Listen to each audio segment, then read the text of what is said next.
Our next plenary session will be something that's very exciting. As you know, climate is one of our core pillars today in the Youth Summit.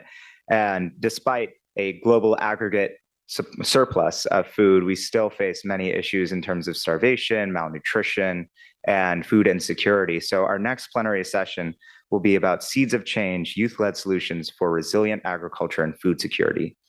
And I'm excited to hear what the panelists have to say, moderated by Laure, one of our committee members. At this point, I'd like to welcome the moderator and speakers to the stage.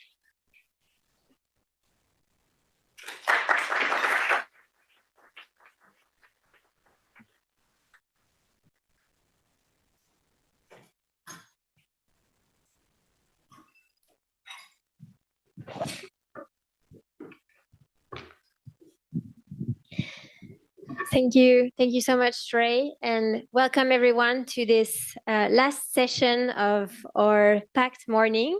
Hopefully exciting and very interesting. And thank you very much to our speakers joining today.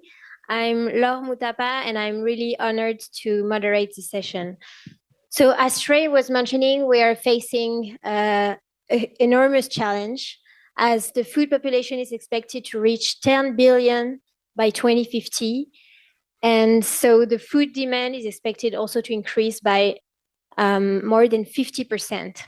And facing this challenge, we have resource scarcity, multifaceted crisis, and extreme weather events. So how do we respond to this challenge?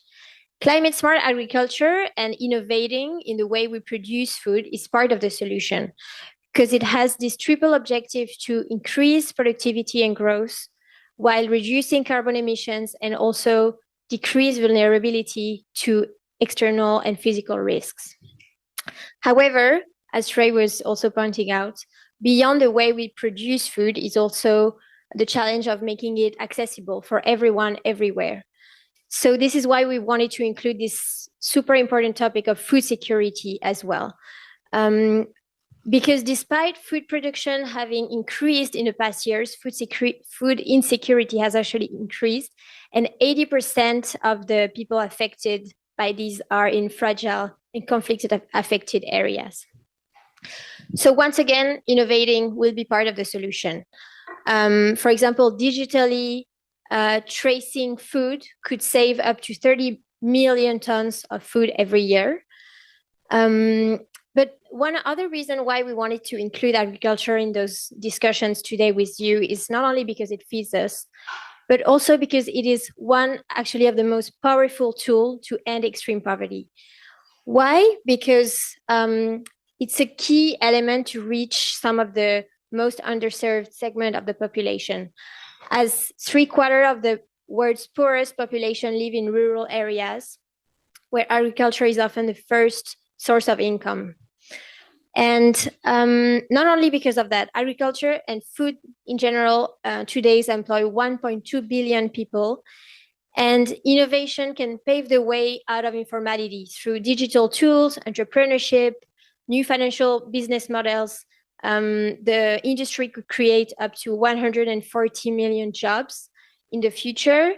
And as we have heard from Ajay, from Axel, and in the past sessions, with almost 2/3 of the youth generation entering the job market without a clear path to employment, it is really an opportunity we cannot miss. So how do we make sure that agriculture and food are really engine of sustainable growth and profitability for all? And how do we size the opportunity of data-driven and digital innovation, including in the most fragile context? So to tackle those two ambitious questions, we have 4 exceptional panelists today. We have Dr. Shobha Shetty. You are the Global Director of Food and Agriculture at the World Bank.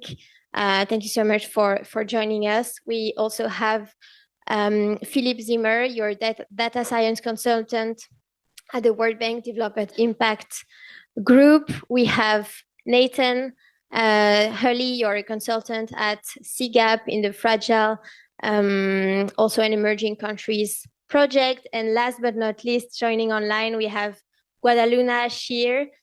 She's the CEO and co-founder of Luxid Robotic, an agtech company using AI and laser technology for sustainable weed removal.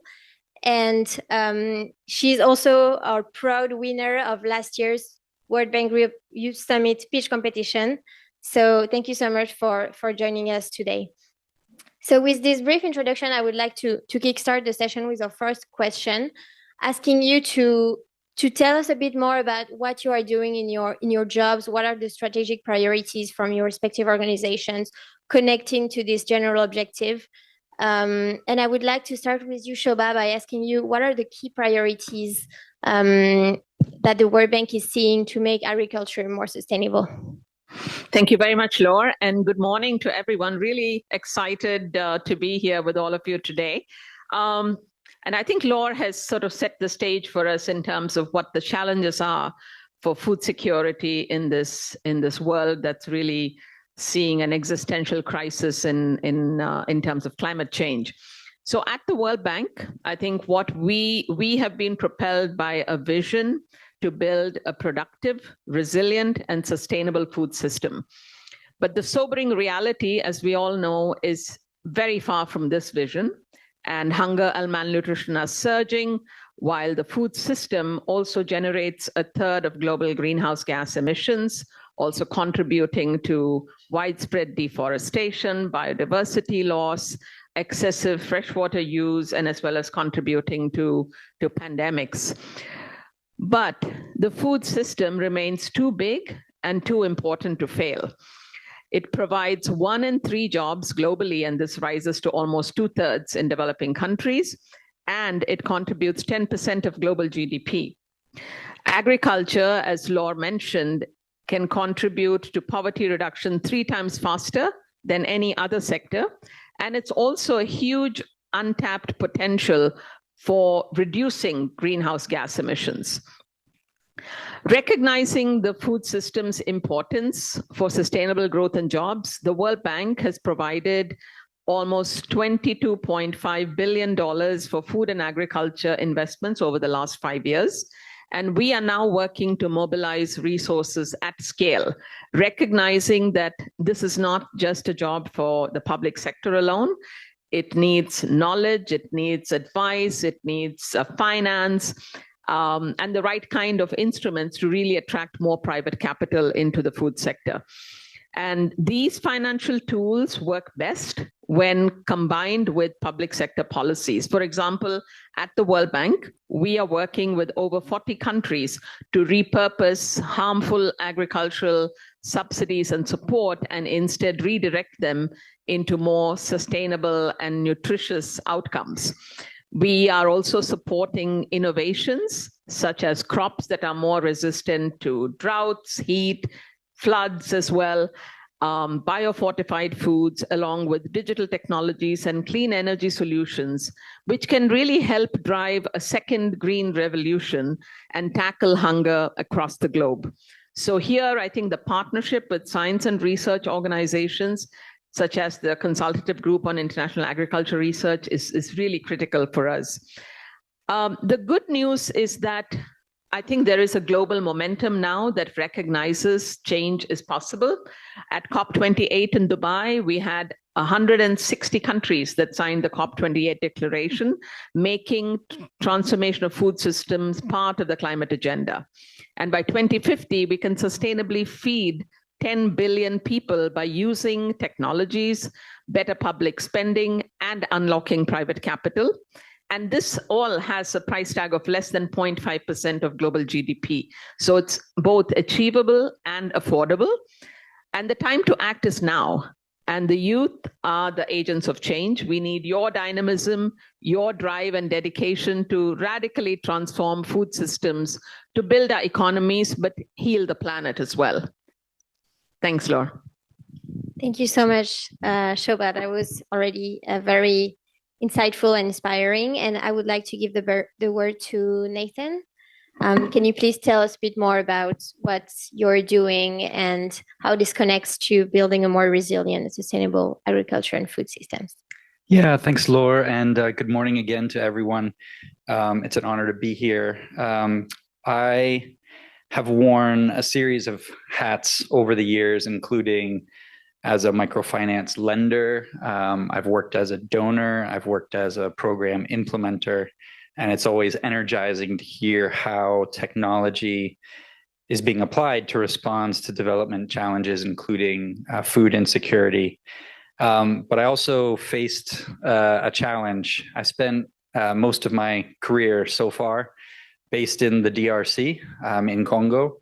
And one of the challenges that I often found was either as a donor funding programs or as an implementer working on donor funded programs, and finding that some of the innovation and most exciting technology that I was seeing emerging with youth was not able to access the funding that was there. And that's something that really has kind of driven and inspired and also frustrated me. And I'm not sure if that resonates with anyone, but over the course of my career, some of the solutions that we have used through different teams to address that is through partnerships with the private sector, big and small companies, and also through things like competitions like hackathons, and ways to inspire young entrepreneurs to be able to explore how to bring their solutions and implement that. And so I think, in addition to what Shobha was saying about the importance of the research, the question is, how does that research then make its way into implementation in farming communities? And I'm looking forward to speaking a bit more in a minute on partnership models that we've implemented over the years. But for me, what I get passionate about, and what I think you are probably passionate about also, is finding ways to really use donor-funded programs to mobilize resources, to make connections between companies that are emerging and problems that need to be solved, and then getting out of the way and letting those solutions move forward. And looking forward to discussing that more. Thanks. Thank you very much. Philippe, would you like to continue? Yeah, thank you so much, Laura. It's a pleasure to be here, joined by these amazing co-panelists in a room full of inspiring young leaders. So as Laura already introduced, I'm working with the World Bank's research department, and particularly with the Development Impact Group, where we've actually had a long history on working on agriculture and food insecurity before the realm and the age of AI that I'm more involved with in the group. So we really look back at 2 decades of work that's been happening in the group, working with local stakeholders across the globe with a big footprint, also in the Sahel region and in the Eastern Horn of Africa, where we've really been trying in the group to bridge this gap between research and implementation. How do you make sure that the things that you learn, from the bird's eye perspective, but also in the field with programs that are being implemented and associated by research studies in the field, how do we leverage that knowledge and then turn it into action? Now, in the realm of the work that we've been doing in the group for these 2 decades, as you can tell, I've not been around for these 2 decades. Also, the question arose as the news kept being flooded with more and more excitement around machine learning and AI. How can we potentially leverage some of these technologies in the day-to-day work on agriculture and on food insecurity? And this is the types of questions I spend a lot of my time with. So through a lot of the conversations we've had with stakeholders, both in the field, but also some of the humanitarian agencies have a long collaboration with the World Food Programme, has been that there are a lot of data gaps when it actually comes to identifying which populations are at the risk of becoming food insecure at what point in time. So we have a pretty good understanding from decades of research and practical work of what are some of these risk factors and risk drivers that ultimately lead to food insecurity. And if we had perfect information, perfect data on these known risk factors, think about rainfall, think about local food prices on different markets. If we had all that perfect information, we would have a pretty good idea of how we would set up predictive tools to tell us where to respond when. Unfortunately, that's not the reality. In practice, these data sources are very often outdated or incomplete. Right? Think about in times of crisis, particularly if a civil war rages, countries are affected by climate shocks like floods. The institutions that are in place to collect the data on these different risk factors have bigger fish to fry, right? That's not their order priority anymore to go from market to market and collect information on what a kilogram of rice costs. So we started thinking about how can we get creative on filling these data gaps. And I'm happy to speak in a little bit more detail later on, but we've been thinking about monitoring the news reporting, using remote sensing information to basically fill these data gaps that can then help us improve on some of the predictive forecasting that we then again strive to implement very much with programming, with implementation. The group has been doing a lot of work on anticipatory cash transfer programs. Also very happy to dive in a little bit more detail later on this. But I will stop here and back to you, Laura. Thank you so much, Philip. Definitely understanding the risks and filling those data gaps are really a key part of the solution. And Guadaluna, to finish with this first round of question, could you also share a bit more on what your solution is and describe your journey? Thank you. Yes, hello. It's really nice to be back here online as it was last year. Thank you for having me. It's actually afternoon here, so good morning to everyone. So what we're working on is a tangible proof of AI working in the field. We are using AI to distinguish between the crops and the weeds, the bad herbs that grow with the crops. And after that, the laser hits the weeds, inhibiting its growth. So it's a big problem in agriculture to have weeds around. And the challenge now is that farmers cannot find manual labor, and it's too expensive. And anyway, it's too inefficient. But at the same time, farmers are highly reliant on herbicides. And now we have even more herbicide-resistant weeds, and it's becoming more ineffective. And technologies such as ours can disrupt this whole thing. Imagine instead of farmers having to pay tens of millions for weeding, they can have this machine and can do the weeding for them, and very hassle-free. And we actually moved from Lebanon to the Netherlands to continue working on this, and now we're on the MVP level, so we're showing farmers how it works. And we're getting really positive feedback. And not just this, but we feel like farmers really urgently need the solution.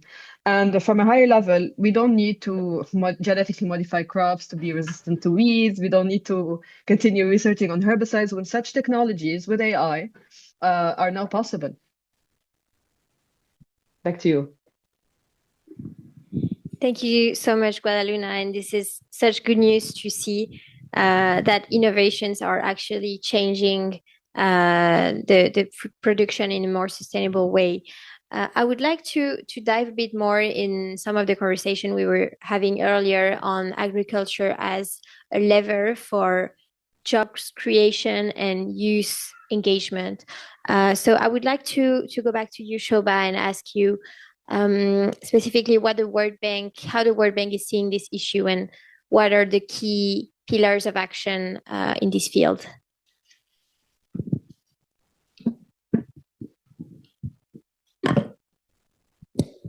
Thanks very much, Laura. Really interesting to hear about Luna's company and its impact on agriculture and using these new technologies. I think as far as job creation and youth are concerned, this is of particular importance to our sector. And we are talking about creating jobs not just on the farm, but also off the farm. And this is why we like to call it the food system, because you need more jobs on the farm to be able to create more jobs off farm in processing, in logistics, in warehousing, and in the food service industry as well. And this is where we have the challenge also from the World Bank side to make this an attractive sector for youth to come into. So we know that, agriculture now can no longer be sort of a single business enterprise. the 21st century farms really need to consider incomes from multiple sources. And this is what we see globally as well. Production of food in combination with generation of renewables, solar, wind, biogas energy, providing environmental services while rural populations diversify their income sources through value addition to farm production, manufacturing, and services. So what we are doing in the World Bank today is really sort of working together with our sister organizations, IFC, as well as MIGA, to really sort of generate new levels of investment, building the capacity of the public sector, but also tapping into different instruments such as IFC's risk-sharing facility, the guarantees for the private sector from MIGA, and all of this will help overcome challenges that constrain agribusiness transformation. So let me give you two examples of the kind of work that we're doing today. So in India, for example, we are now supporting the government of India to develop a new rural resilient prosperity program where we are building on decades long partnerships. So all of this, takes many years and building up sort of this trust with our client countries to really accelerate the creation of new jobs and businesses for almost 200 million young farmers and rural youth. And I think what we are finding is that these youth can really sort of create and take on these new business opportunities, as Nathan just said, if they have the adequate access to finance, as well as have the access to the skills that they need. And what we are developing in this Resilient Rural Prosperity Program is to really give opportunities to young people to engage in both on-farm as well as off-farm forward-looking activities, providing the kind of training and educational opportunities to really enhance yields on the farm, but also labor productivity. And this is in evidence in many of our state projects in India. So I think I want to underline the fact that we really need to focus on agile skilling and training programs that can align with these technologies that are being developed, as Philip also mentioned, because this is what is really going to transform these economies that still are very, very dependent on the agri-food sector for growth. So let me stop here. I have another example from an Uzbekistan horticulture development project where we financed several horticulture investments and which fueled a 370% increase in horticulture sales and exports. But this was also done through the training financial professionals in agri-finance and equipping farmers with real-time market intelligence. So automation and digital agriculture, and I hope we can talk to that a little bit more, really provide new opportunities to reduce costs and really further develop these value chains, creating more and better agri-food jobs. So creating this generational renewal of the agri-food sector. How many of you know what the average age of a farmer is in the world? Yes. Pretty close. So as you know, if we want to bring in the younger generation, we need to leverage technology, finance, and really sort of create this generational renewal which will be critical for economic growth in rural areas. Thank you. Thank you so much, Shobha, and definitely interesting to know what the World Bank is doing in terms of growing the skills and also the access to finance to empower the youth generation to see agriculture, as you were saying, as attractive and profitable. And I would like to go to Guadaluna. You are, I want to say, the best example as a young entrepreneur yourself in the agriculture system and sector. What motivated you to enter this field, and how can more young people like you can be driven through this path? That's a long story, but I keep it short.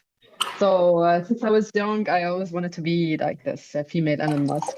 When Elon Musk had a good reputation as a name. Anyway, as a mechanical engineer, I wanted to build stuff, and I wanted to solve problems.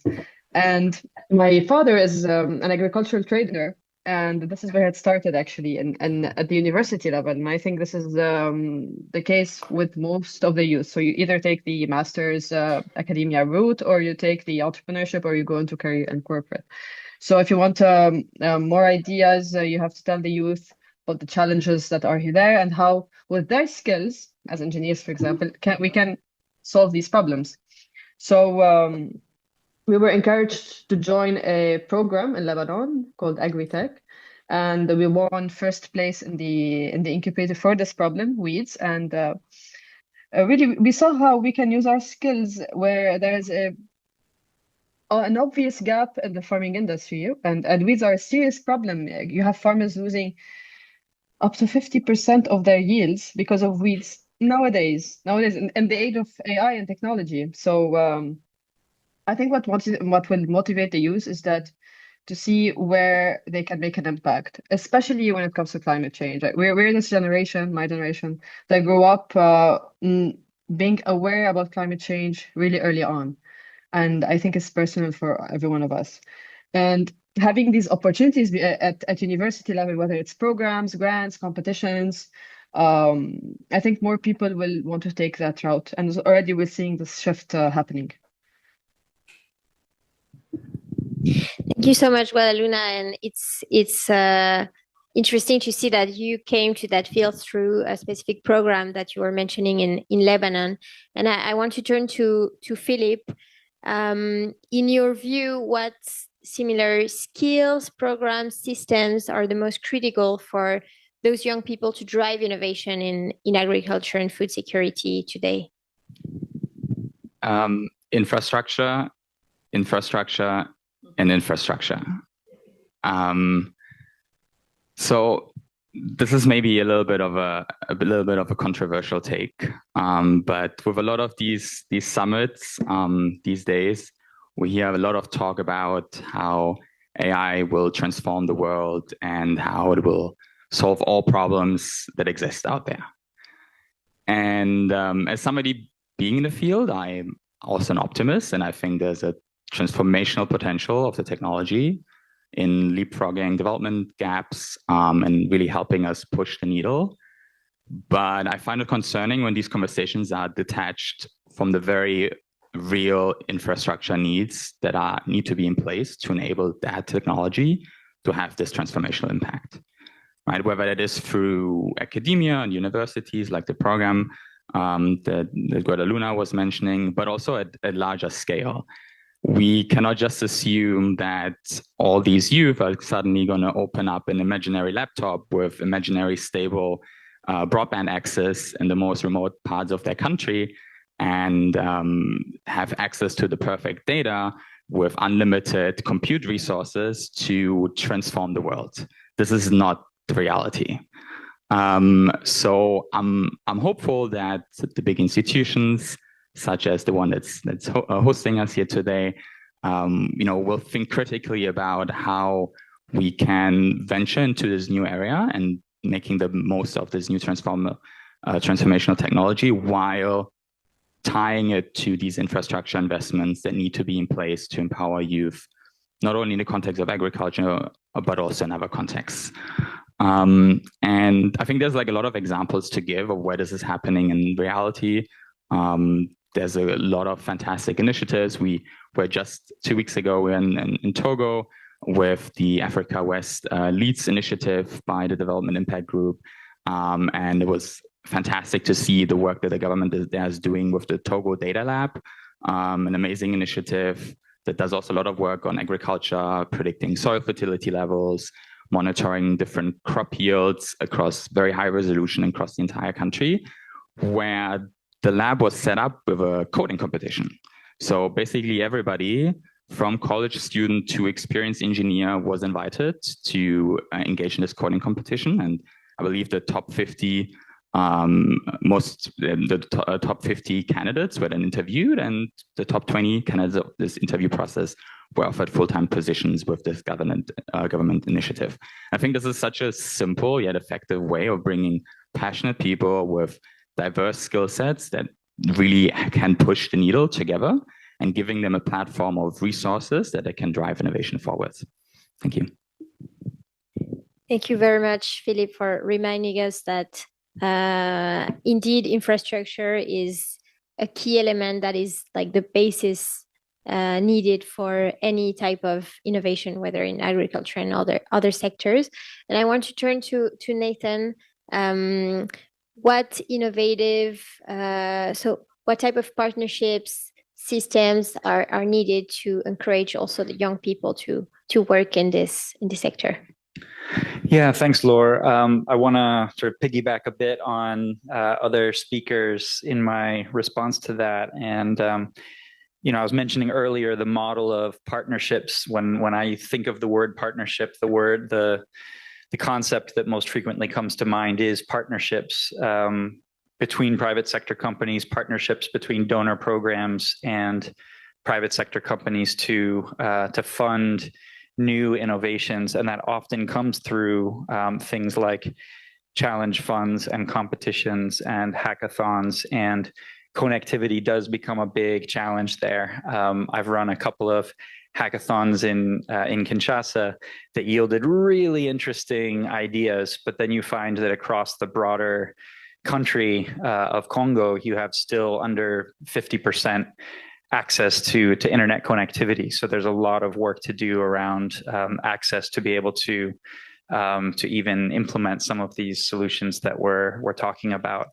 Shoba mentioned access to finance, and that's really, I think, a core to this partnership model. And one of the I mentioned frustration points earlier. I think, excuse me, one of these frustration points that sometimes companies find is programs coming in where ticket sizes to be able to access the financing is at a level above where these SMEs are falling. And so you might have smallholder farmers or very small micro enterprises that are operating at maybe $5,000 or less, and then you have these bigger, huge companies, but who's financing sort of that missing middle for SMEs? And I think that's the partnership model that continues to be needed. I'm really intrigued by Luxeed Robotics. Actually, I think I need it at home for big weed problems. So I'm looking forward to doing some research there. But I think, looking at companies that have emerging technologies that are really promising, but where the risk is high, where even if the company is very strong, the pathway towards scale is slow at a current level of capitalization, where you need more funding to be able to scale the solution more quickly, or to be able to perhaps bring up other elements of a market system that company needs to move forward, so that they can move forward if they're facing barriers in that way. So I think, a few of the interesting partnership models that I've deployed before are partnerships with private sector companies, ranging from 6-month to 2-year partnerships, anywhere from $10,000 to millions of dollars. And short-term results often look like increased sales, new jobs, higher household income. But really, one of the keys in sort of the medium term is making that connection where companies are able to grow through a pilot partnership and be able to attract impact investors or finance from local banks that can then push them forward to grow. So I think that's a really important element to the discussion, that's maybe less about the particular technology solution, but more about the ecosystem of being able to attract financing to move forward. Thanks. Thank you so much. And it's very interesting to highlight that we will be needing those public-private partnerships to increase innovation in this space, and especially this missing middle that you're mentioning. I think this is absolutely key. And I want to go further into with this last question, some of the from your different perspectives, what are some of the most promising data-driven digital innovations that are transforming agriculture and food security? And we've touched on a few, but if you could dive a little bit more, give maybe a few examples. And I would like to start actually this round with Nathan. Sure. Yeah, thanks. I'll just give a couple of quick examples. So in the most recent project that I've been running, which is called Market Systems and Partnerships under Feed the Future, a couple of types of technology. So technology related to processing, and this should increase the viability of certain crops. And I'm thinking particularly here around areas that are impacted by climate change, where perhaps crops are shifting from predominantly being grown in one area towards another area. I'm thinking about coffee and cocoa in particular there, and interesting drying techniques and different technology. In Cambodia, under this program, we had successful partnerships using drone technology for crop monitoring and crop protection.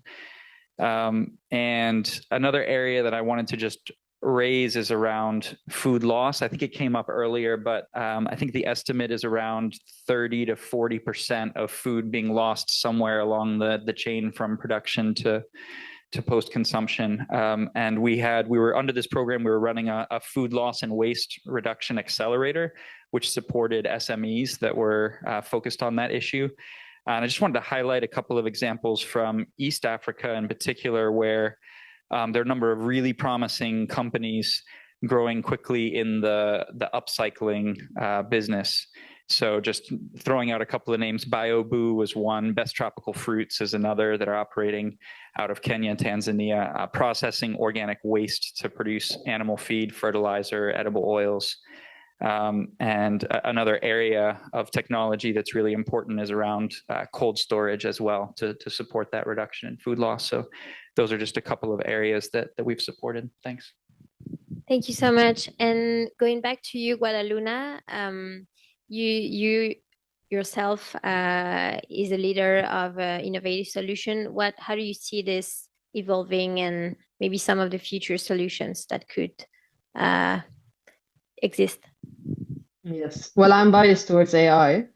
So for the past, I don't know, 15 years, precision agriculture took over. Everyone was excited about it. You have these sensors and you have this data, but now we can use this data in our AI systems to actually make decisions better.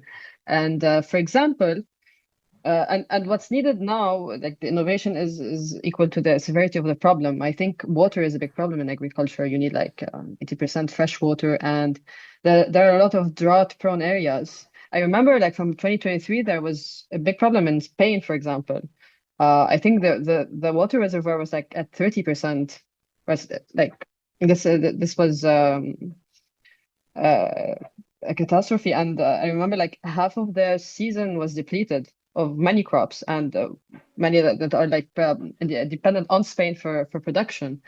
And I remember back then, even I read a statistic that AI can help save 50% of the water usage. So, but the question is, how can you put that model in all these third world countries where, as you guys mentioned, in the infrastructure, there's a problem in the infrastructure, whereas financing the youth, or even getting that AI to an offline level, like what we do at Lockseed, the AI is not run on the cloud because you don't have this connectivity on the farm, so it has to be run offline. And so, how do you get that data for the talent that can actually make the AI happen? And how do you get the financing for these people in third world countries? We moved to the Netherlands because we couldn't get that opportunity in Lebanon. No one wants to invest in a unstable country. And we moved without there are financing opportunities in the Netherlands for startups that are just starting up, and you get a salary on the side that can help you actually move forward with your innovation. So how can you have these students only focus on their innovation, on their business, help scale it up, and at the same time finance that innovation? There's a lot of money that needs to go into AI, not just the model. You have the GPUs, you have the data, so it's easier said than done. Thank you, Guadaluna. Over to you, Philippe, and please keep the answer short, as we want to give the chance to the audience to interact as well. Thank you so much. Yeah, it's nice to see, I guess, reinforcement bias of Guadaluna pointing out a couple of things that I also have on mind. Maybe in response to my own past comment, not only pointing fingers of the things we need to solve, but maybe also like from a more pragmatic standpoint, what are some things that can be done already or that are being done already? I think there's a very interesting research field, which is called tiny machine learning, tiny ML, that's been picking up more and more now, which is basically thinking about ways in which we can make a lot of these models that are being built these days smaller in a simplified manner, so that can actually can run on the device itself, right? So that you can think about ways in which young innovators can carry forward their work without being too constrained by some of these resource limitations that we pointed out. I think there's a lot of powerful movement in that direction that has to happen for a variety of reasons that we don't have the time to dive into. I also wanted to point out something else a little bit more tailored to crop resistancy in agriculture, a couple of the points that Nathan and also Shobha earlier mentioned. I think there's a lot of interesting stuff coming out now from the research domain around how we can extrapolate some of the learnings around human health and using machine learning in those contexts towards crop health, so to say. So in the same ways in which you can apply machine learning techniques to identify marker genes that are indicative of certain rare diseases, you can also use the very same technology and the very same methodology to identify the types of the parts of the plant genome that are particularly climate resistant, and basically being able to artificially then strengthen those strains and therefore being able to combat this rapid climate change that we're experiencing, that is also kind of causing this problem that many crops are simply not growing anymore in regions that they used to grow. Thank you so much, Philip. And so we've heard about innovations for food loss, for combating food loss in AI, and combining human health expertise, applying it to crop health. Shobha, would you like to close this round of questions with sharing other inspiring innovations? Thanks, Laura. No, I did want to actually reinforce what Philip just said. I think the infrastructure is really critical if we are to leverage any of these technologies today. And especially through, as Nathan also mentioned, these partnerships with the private sector, and also with the humanitarian sector. I mean, Philip mentioned the World Food Programme.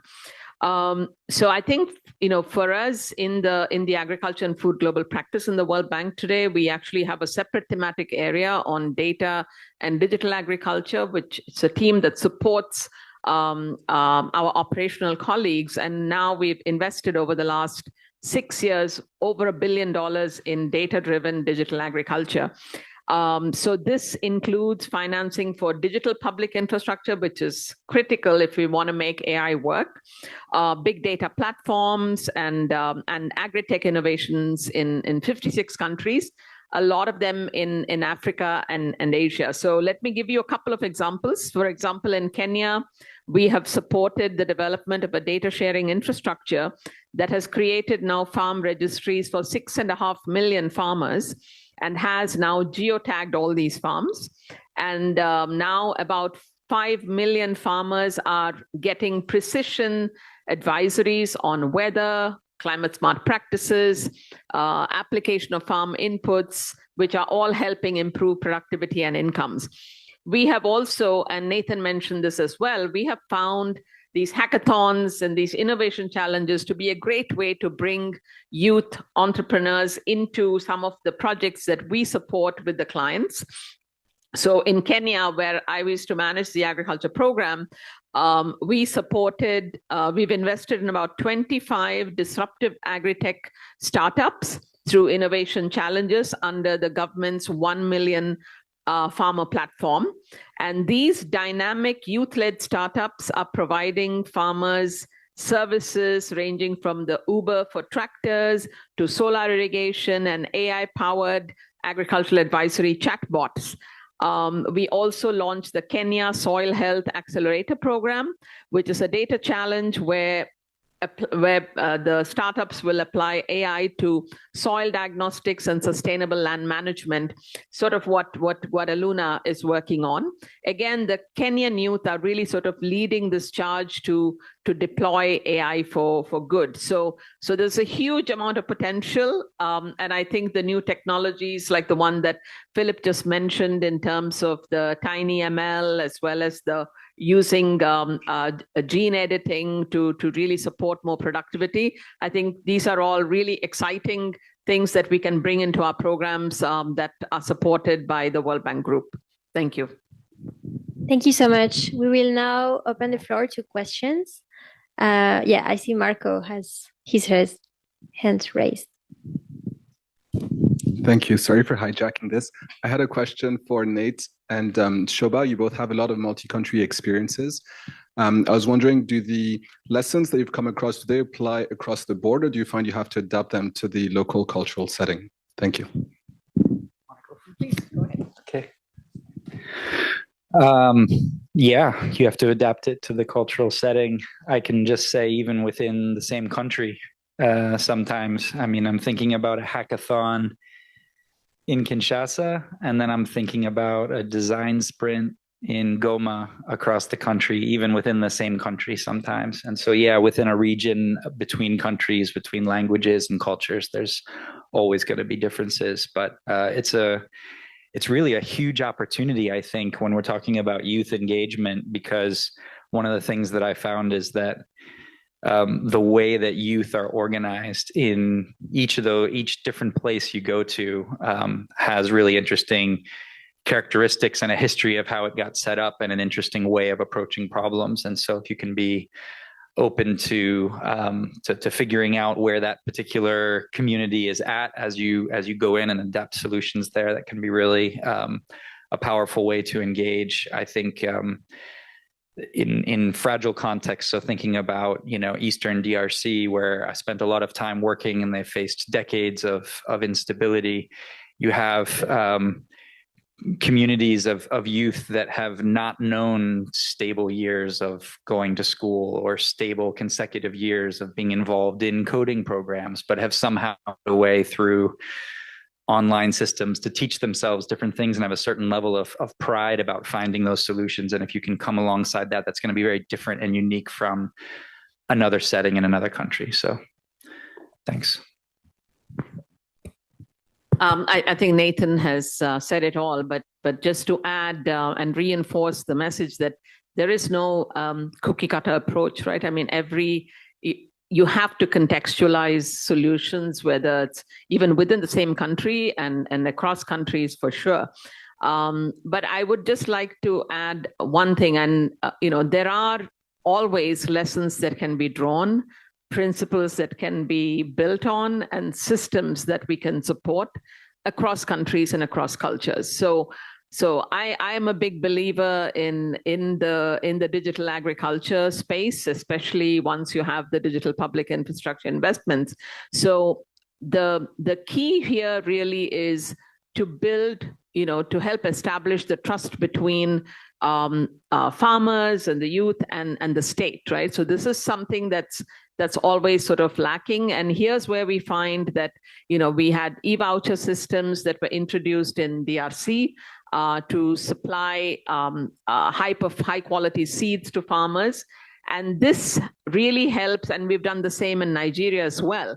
So you can use, similar systems of e-vouchers to really sort of promote transparency, reduce corruption and leakages. And this helps build the trust with the farming community and with youth enterprises as well.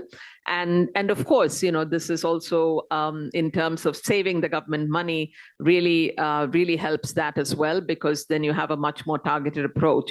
So yes, I think as a summary, definitely you need to contextualize your intervention to the different country contexts, but there are always principles and lessons that we can draw on from the the global knowledge that we have in this institution and elsewhere.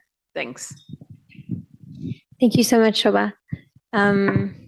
Okay, can we take a question on this side? Maybe Aji, if you want to give the mic. I see a girl in the middle. Hello, thank you for this panel. I really appreciate us connecting the dots between youth and agriculture. I am Vanessa. I'm based in Washington, D.C. and work for the National Young Farmers Coalition. So my question for you all is, what are some of the best indicators or measures or guidelines that we can put to make sure that our public-private partnerships actually deliver and focus on youth empowerment? Because we know, especially for capital access, is still a huge barrier for farmers, young farmers, and food and agricultural entrepreneurs. I don't know. Go ahead. Oh, well, I can jump in, I guess. Thanks for the question. I almost want to put the question back to you. Like, what do you think? It sounds like you might have some expertise in that. I would say that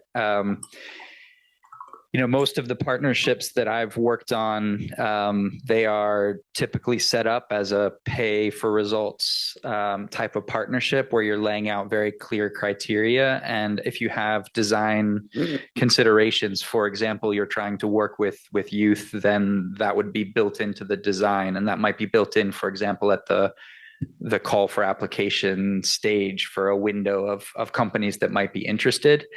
I think something that's really important in that sort of design process is making sure that the way that you design and release the conditions that are in place are achievable. I saw some note about youth-led agriculture organizations that are implementing some type of grant or subsidy often spend more than 40% of their time just trying to meet the requirements of reporting and sharing information about what we're doing, which I've seen in the worst case situation can actually distract the company away from its core mission, and the funding that seemed so necessary and so helpful actually ends up damaging the company. And so I think there's a real responsibility that must be taken into account there to set the conditions right. It can be everything from the number of pages and the language of the call for applications to the experience that's required and making sure that it's tailored to that youth the youth, whatever type of age or experience is being targeted there. So thanks. Thank you very much. And maybe just to close the session with an online question from our online delegates. How can we encourage investment in smart agriculture, especially in fragile contexts such as in Africa? Maybe, I don't know if Shoba, you want to take this question. No, I mean, I think we all recognize that the challenges, and Nathan knows this better than most, having lived in the DRC for many, many years, and it's a country that I covered in my previous job as well. So what is it going to take? I mean, I think, we still have, a lot of scope for deploying technologies in a very effective way, even in fragile contexts. For example, in Somalia, actually, this is a fragile context, but the penetration of mobile telephony and internet is really, really high, and farmers are able to use and leverage this technology, very, very effectively. And I'm sure Philip also has examples of how we are partnering with, humanitarian partners, private sector partners, like the World Food Program and others, to really deliver sort of cash transfers through mobile phones to be able to really address sort of safety concerns and the unstable country environments that many of these farmers sort of work in. So yes, I mean, I think it's hugely challenging. But I think, it's something that we can also leverage technology to help deliver services to farmers. But at the end of the day, you do need to have sort of the institutional capacity and the systems that will really support the youth and the young and the enterprises sort of moving forward. Maybe I'm sure Garaluna, who moved from Lebanon to the Netherlands, may also have views on this. But I think the key is really for international financial institutions like the World Bank is to stay the course and to provide the necessary support for institution building and capacity building so that these systems can deliver services to agriculture communities and the rural youth and enterprises. Thank you. Thank you so much, Shobha. And I would love to spend more time, but unfortunately, we have come to a close to our session. I don't know about you guys, but I'm leaving with a very positive sentiment, with a very positive outlook. So thank you so much for highlighting the solutions from seeds quality, weed control, food loss reduction, AI, data, mobile money. We have heard of so many solutions from the policy, SMEs, and private sector side as well. So thank you and also for giving very concrete examples each time that help us to translate those very ambitious ideas into actually concrete projects that you've worked on. So thank you so much. And with that, we are free to close the session. Thank you very much.